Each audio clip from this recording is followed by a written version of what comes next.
Lumpuhnya akses transportasi bukan saja terjadi pada penghubung antar kecamatan, melainkan antar kabupaten.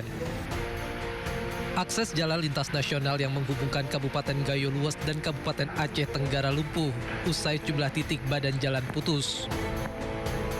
Jalan aspal terputus dengan panjang mencapai 175 meter dan kedalaman longsoran tanah lebih dari 100 meter.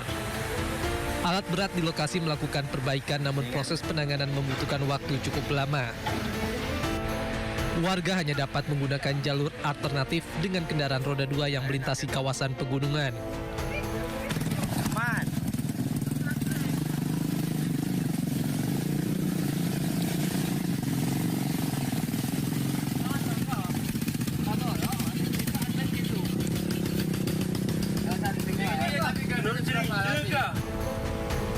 Setidaknya 6 titik putus dan yang terparah terletak di Desa Tetumpun, Kecamatan Putri Betung.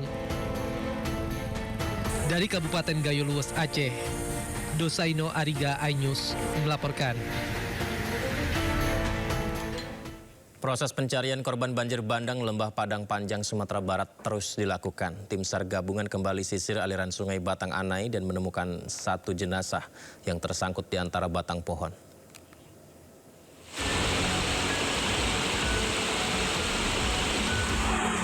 Dengan perahu karet dan tali pengaman, tim SAR gabungan menyusuri derasnya aliran sungai Batang Anai.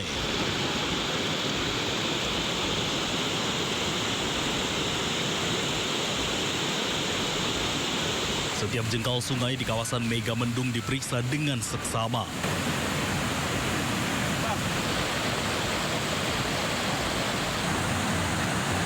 Arus deras dan banyaknya batang kayu yang melintang membuat pencarian berlangsung penuh risiko. Upaya yang dilakukan dari pagi akhirnya menemukan satu jenazah yang tersangkut di aliran sungai. Kendalanya yaitu material longsor itu atau banjir itu terlalu tebal. Mungkin bisa jadi korbannya tersangkut dan tertimbun. Jenazah selanjutnya dievakuasi dengan menggunakan seutas tali.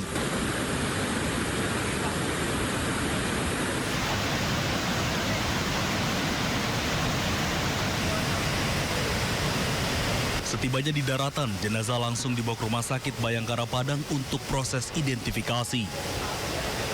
Penemuan ini menambah jumlah total jenazah yang ditemukan dalam operasi SAR menjadi 37 korban.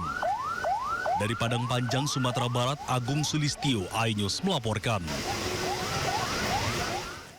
Dampak banjir bandang yang terjadi di Kecamatan Batang Toru, Kabupaten Tapanuli Selatan, Sumatera Utara membuat sejumlah daerah di Kabupaten Tapanuli Tengah terisolir akibat putusnya akses jalan.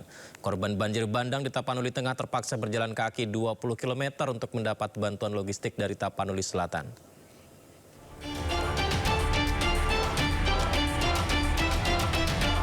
Imbas banjir bandang, sejumlah daerah di Kabupaten Tapanuli Tengah terisolir akibat putusnya akses jalan ke tempat tinggal mereka. Warga Tapanuli Tengah harus berjalan kaki sejauh 20 km sembari memikul bantuan bahan pangan untuk kebutuhan mereka. Banjir bandang yang membawa material gelondongan kayu memutus akses jalan dan memporak-porandakan 3 desa di Kecamatan Batang Toru, Kabupaten Tapanuli Selatan, Sumatera Utara. Bencana tersebut juga membuat sejumlah daerah di Kabupaten Tapanuli Tengah terisolir. Ini dari mana tadi bang mikulnya bang? Di sana. Dari Tapsel bang? Iya? Iya bang. Oh, kenapa bang di tempat kita bang? Hah? Gak ada bantuan? Nggak ada bantuan bang. Gak ada bantuan. Ini mau, sejauh mana bang mau dibawa ini bang? Sejauh sekitar 20 kilo. 20 kilo ini bang? Iya bang. Jadi di tempat abang memang sama sekali nggak ada, belum ada bantuan sama saya? Belum bang. Belum ada bang? Ini mau ke desa mana kita bang? Mau ke desa Parkonas ini bang. Hah? Parkonas. Parklonas? Iya bang. Oh.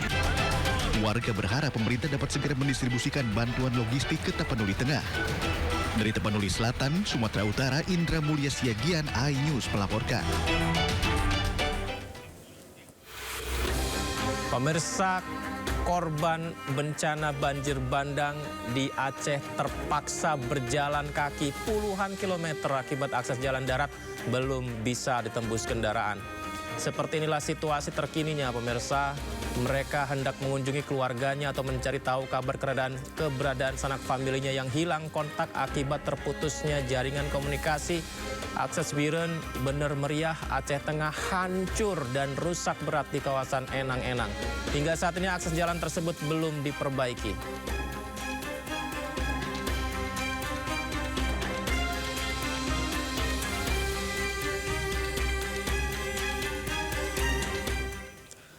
Pasca banjir bandang yang melanda Aceh Tamiang, pengungsi dihadapi masalah baru. Sulitnya air bersih.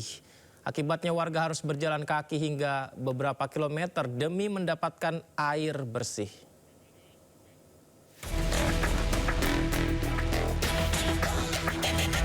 Di tengah lumpur yang belum sepenuhnya kering, pengungsi Aceh Tamiang kembali diuji.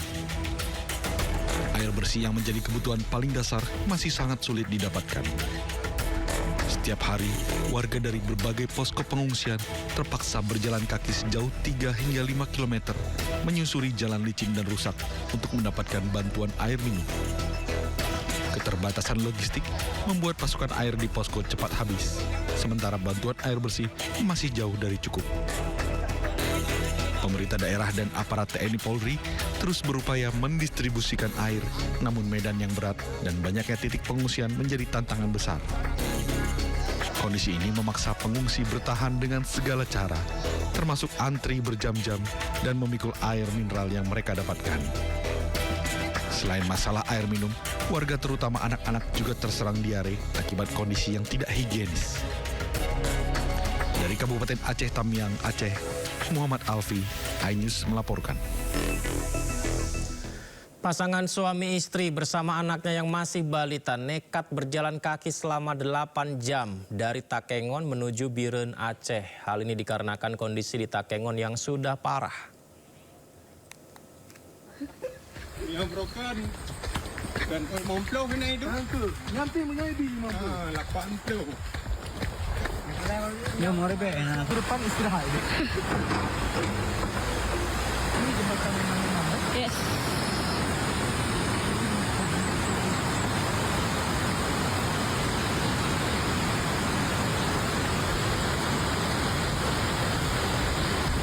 Aja. Dari sini.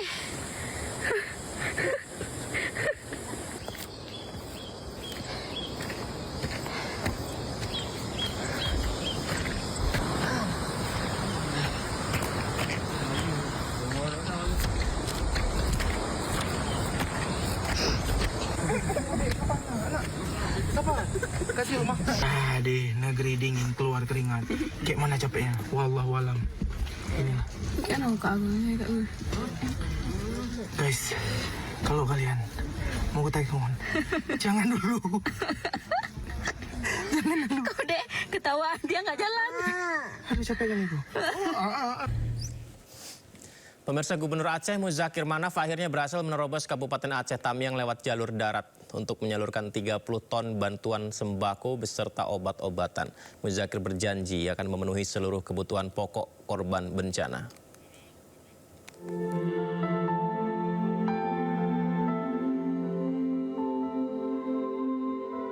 Kabupaten Aceh Tamiang menjadi salah satu wilayah yang mengalami dampak paling parah setelah dihantam banjir bandang dan longsor.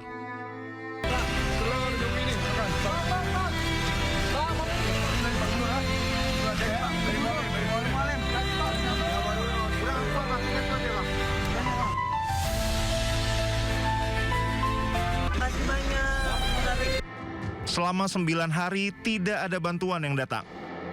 Tidak ada air bersih, listrik, dan jaringan komunikasi. Semuanya terputus. Gubernur Aceh Muzakir Manaf atau Mualem baru bisa menerobos Kabupaten Aceh Tamiang pada Kamis dini hari untuk menyalurkan bantuan. Mualem memboyong 30 ton sembako yang berisi air minum, beras, mie instan, biskuit, telur, dan sejumlah obat-obatan. Untuk rakyat Aceh semuanya supaya kita istiqamah aja dalam menghadapi cobaan ini, banjir dan longsor. Gubernur Aceh juga melontarkan teguran keras kepada para bupati dan wali kota yang dinilai menyerah dalam menghadapi bencana banjir bandang dan longsor di wilayahnya. Para pemimpin daerah tidak boleh bersikap cengeng dan harus siap bekerja maksimal untuk rakyat. Menurut Mu'alem, yang dibutuhkan masyarakat di tengah bencana adalah kehadiran dan kerja nyata pemerintah, bukan keluhan. Pemirsa, Kabupaten Gayo Lues, Aceh lumpuh total, 41 jembatan putus. Akibatnya akses transportasi di kabupaten berjuluk Negeri Seribu Bukit tidak bisa dilewati.